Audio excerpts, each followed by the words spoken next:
Alright, I think we got it figured out. I'm at the wrong place, which is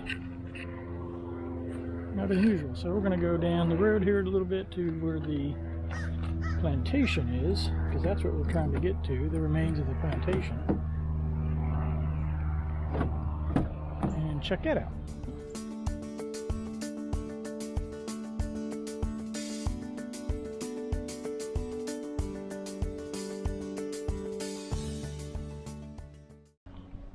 To the ruins, 1/4 mile.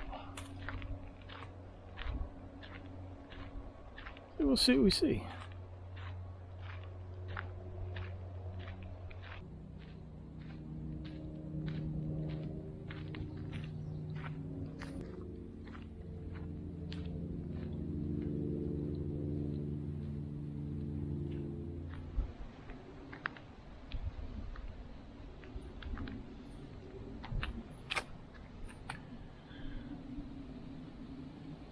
Bulow Plantation of Charles Wilhelm Bulow began to develop in 1821. It's one of the largest sugar plantations in East Florida.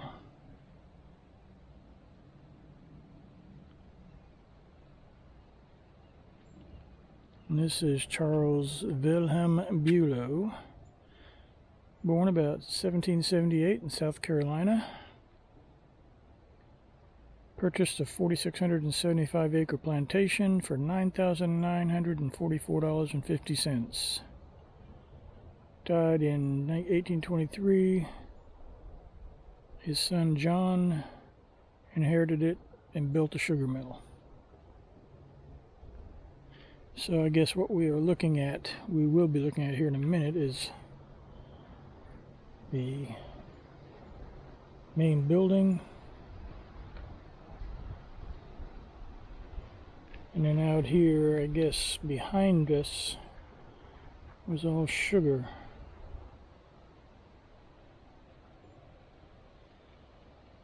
Which is now that.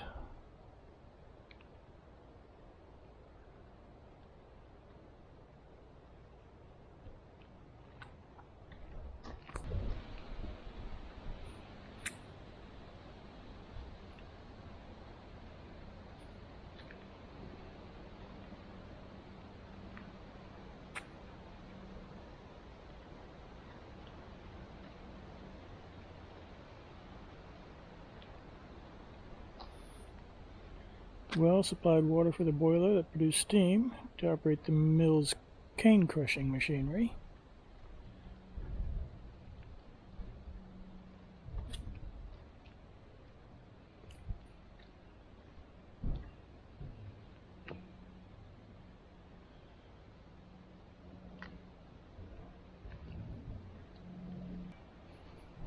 All made of coquina, which is basically crushed shells that hardens into a concrete-like. This is the boiler. Filled the right half of this room. Engine on the second floor. Operated a large gear that turned the rollers to crush the cane. At a sawmill 18 feet beyond this sign, run by the same steam engine.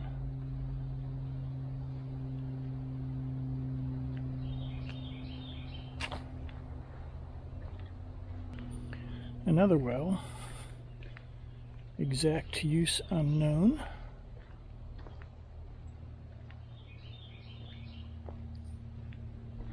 And back there is a Springhouse, perhaps we'll check out in a minute.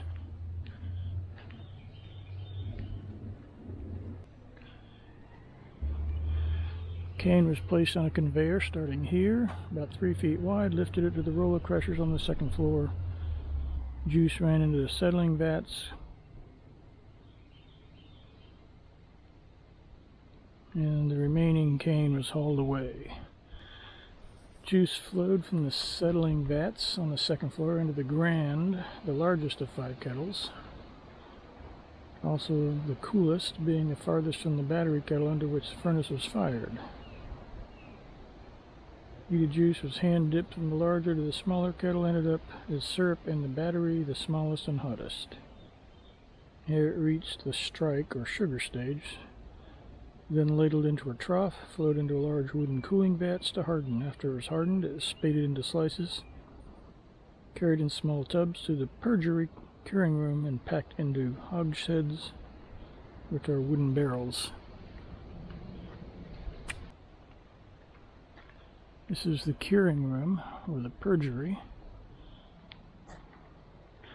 Cured for 20 to 30 days until all the molasses had dripped from the sugar into a cistern.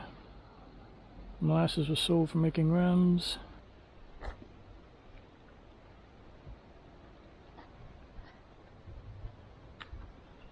Hogshead was stored in the floor above this room, lowered through an opening into wagons.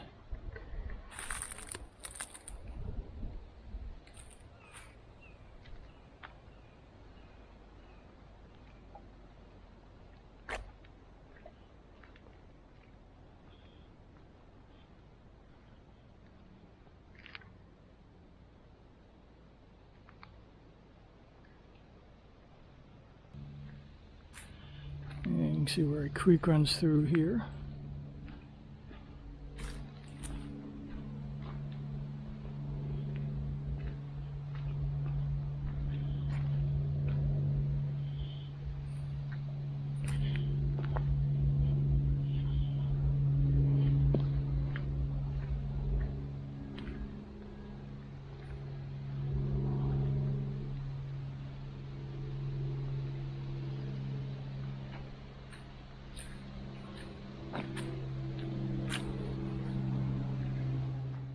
So that's the ruins of the Bulow sugar mill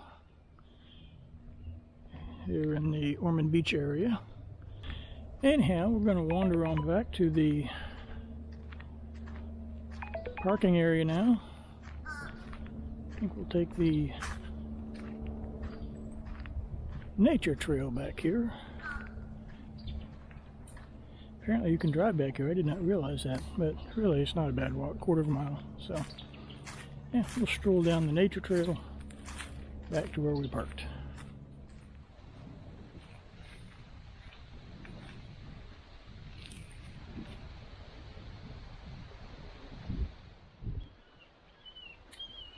Trail apparently going back to the slave cabin area.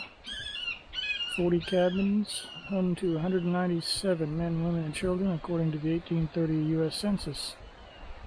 Cabins were arranged in a semicircular pattern centered around the main plantation house.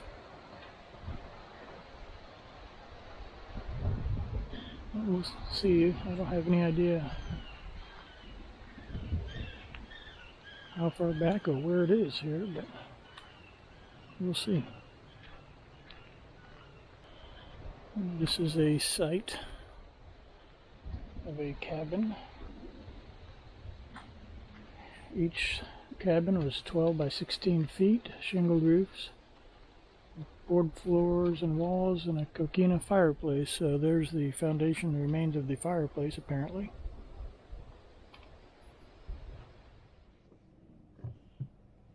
Alright, so there we have the Bulow sugar mill ruins at the, I think it's the Bulow Lake State Park.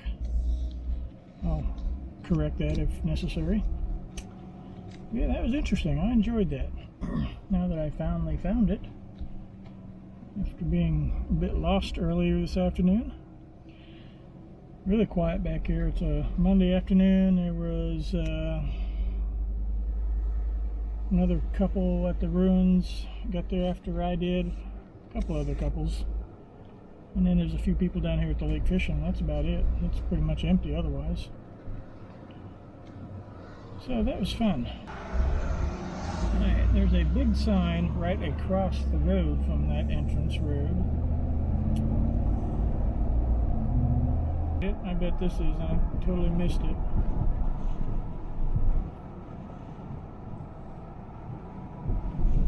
Yep. State Park entrance 1,000 feet. I just totally missed it, so oh well. So there's a sign 1,000 feet, and then there's a big wooden sign right across the road from it, so not that hard to find.